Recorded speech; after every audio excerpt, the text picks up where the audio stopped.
You have said that the most important evidence for the resurrection would be the claims that Jesus appeared in bodily form to groups of his disciples. So the most important evidence for the resurrection, and therefore Christianity and the Catholic Church, is the witness testimony of Jesus Christ's resurrection. Is that correct? Correct. Not all witness testimony is equal, though. Okay. How many specific eyewitnesses left extant written accounts of the resurrection? We would say that you mean first-person accounts of it? Yeah, it's eyewitnesses who left extant written first-hand accounts of the resurrection. Well, of the moment of the resurrection or the post-resurrection appearances? The moment of the resurrection. The moment of the resurrection happened in the tomb and nobody was around, but that's inferred by seeing Christ's post-resurrected Let's body. include the post-resurrection. Okay. How many written extant accounts do we have? From an eyewitness? Yes. Well, if you believe that it was John the Apostle, that would be one. Did the majority of scholars conclude the Gospel of John was written by John? Scholars don't, no. But the most important ones we have Paul's letter to the Corinthians that records the appearances, and Paul had firsthand contact with those who had those appearances. Correct? No, he doesn't call it a vision. Oh, so it isn't a visionary experience. He said he wasn't sure if he was in the body or out of the body. He's talking about his appearance in the heavens, and he specifically says there, I do not know if it was in the body or out of the body, but he uses a Greek word, orao, that just means appeared, to see. And he says in 1 Corinthians, have I not seen the Lord? How many total people left first-hand eyewitness accounts of the resurrection? Can you give me a number? I just want a number. That they saw the resurrected Jesus. Is it more than 3? I wouldn't say that. It's probably not more than 3, but I would rather have reliable second-hand accounts in the New Testament than the unreliable ones for the Book of Mormon. So you have 3 maybe accounts, but how many people left first-hand accounts of the gold plates? Like, give me a number. Like left first-hand accounts? Yeah. How many people left first-hand accounts that they had seen the gold plates? That they had seen the plates? Yes. I don't know, there could be about a dozen people who said they saw something like this, but that doesn't mean that it's a divinely inspired artifact.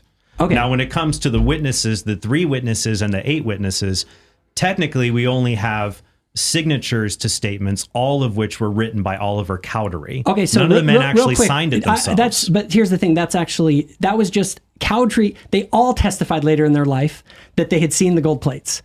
Outside of what Cowdery wrote. Cowdery was just providing the printer's manuscript to actually publish it. So that's just a bad argument. The other thing, here's the thing though.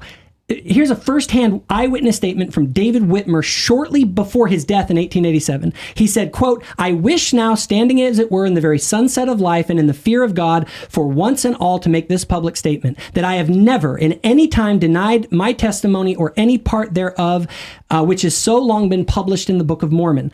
I also testify to the world that neither Oliver Cowdery nor Martin Harris at ever time denied their testimony. They both died reaffirming the truth of the divine authenticity of the Book of Mormon. Oliver's last words to me were, quote, Brother David, be true to your testimony of the Book of Mormon. Okay? Now, do you have any extant, first-hand, signed statements like this for the resurrection? Yes or no? No, we don't have that. Okay. Why would David Whitmer make a statement like that after leaving the church and believing that Joseph Smith was a false prophet? He made that statement because he had given a previous interview where he said, as I quoted, where he said that the angel, he did not see the appearance or shape of the angel, he felt an impression. And then when that caused an outcry, he clarified that. But what's interesting what's the source of that quote that you just gave? He was giving an interview with, here, I can bring it up here if you like. Let's see.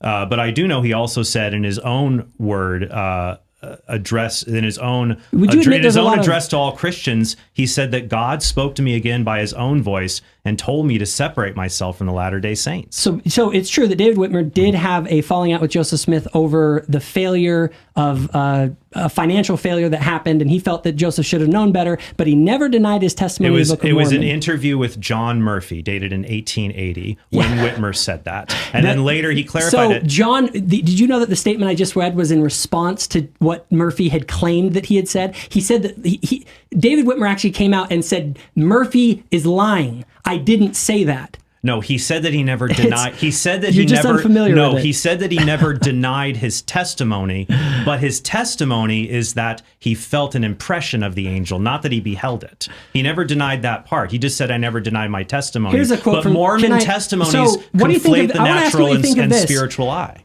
So David Whitmer said this. Someone accused him of being hallucinating. He said, "No, sir, I was not under any hallucination, nor was I deceived. I saw with these eyes, I heard with these ears. I know of which I speak. Everything was as natural to us as it is at any time." In other words, it's simply you're relying on sources. I want everyone to know this. He's relying on sources that are enemies of the church that wanted to try and make it seemed like they had contradicted their testimony. The criterion necessary to prove a thing is divinely inspired. Sure. I think I would go back. So why do I believe this is important in my journey actually as a Christian, that I came to believe that God existed and from historical evidence that Christ rose from the dead. And I did that without believing the Bible is divinely inspired. I just believe that these are ancient documents that come, and it's not just from secondhand or non-eyewitnesses or anonymous sources. We know Paul wrote his letters. We know Paul knew the apostles, and Paul testifies to Jesus' post-resurrection appearances. So it is funny.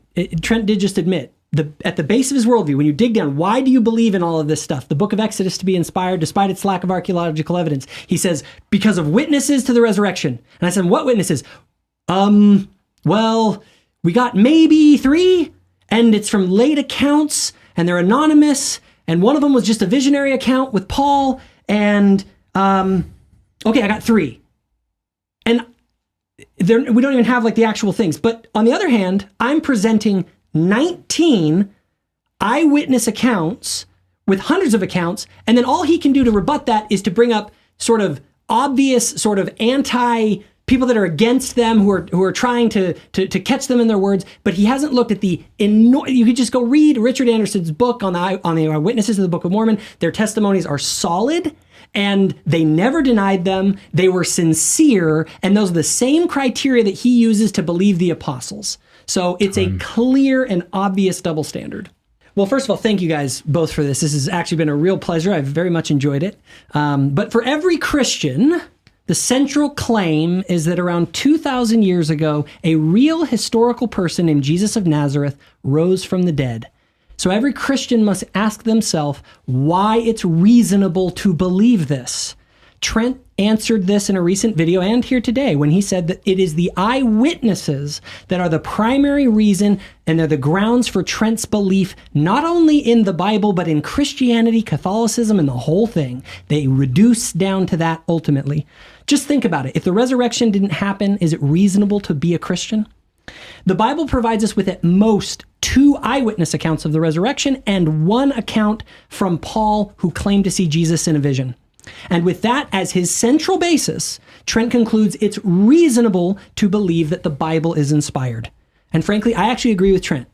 I believe that it is reasonable to believe that Jesus Christ rose from the dead.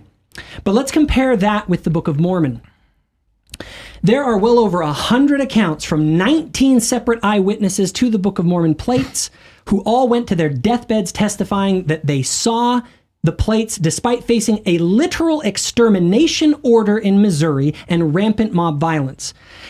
Even when some of them were excommunicated by Joseph, they refused to deny what they had seen and experienced. And what Trent has presented today is essentially the secondhand gossip around it. On top of this evidence, we have the archaeological evidence, historical evidence, literary evidence, and the demonstrable spiritual or positive spiritual effect that this book has on its readers. So if someone wants to say that it's reasonable to believe in the Bible because of its eyewitness accounts, to be consistent, they're going to have to explain away not only all of the eyewitnesses to the Book of Mormon, but also all of the other evidence, and Trent has failed to do that today. What we have seen instead is a clear double standard, because essentially every argument Trent has made against the Book of Mormon is an argument that can also be made against the Bible. So if you're going to believe in a book with talking donkeys, global floods, and Egyptian armies being swallowed up by the sea, I would be careful about asserting that a belief in the Book of Mormon is somehow out of bounds for a reasonable person. My goal today has simply been this: to show people that they're laughing off the Book of Mormon as a joke is no different than atheists who laugh off the Bible. Why not read this book in a serious way before you mock it? There are millions of people whose lives have been made better by this book, including mine. And for those of you feeling spiritually unsatisfied and looking for hope in today's darkening world, please consider where the Book of Mormon says that you can find it. Behold, ye shall have hope through the atonement of Christ and the power of his resurrection, and this because of your faith. Wherefore, whoso believeth in God might with a surety hope for a better world, yea, even a place at the right hand of God, which hope cometh of faith, maketh an anchor to the souls of men, which would make them sure and steadfast, always abounding in good works, being led to glorify God. It is my personal witness to you that these words are inspired of God, and that if you open your heart, God will reveal that to you as well. Thank you. Thank you, Jacob. Trent, whenever you want to begin, take your time. Okay.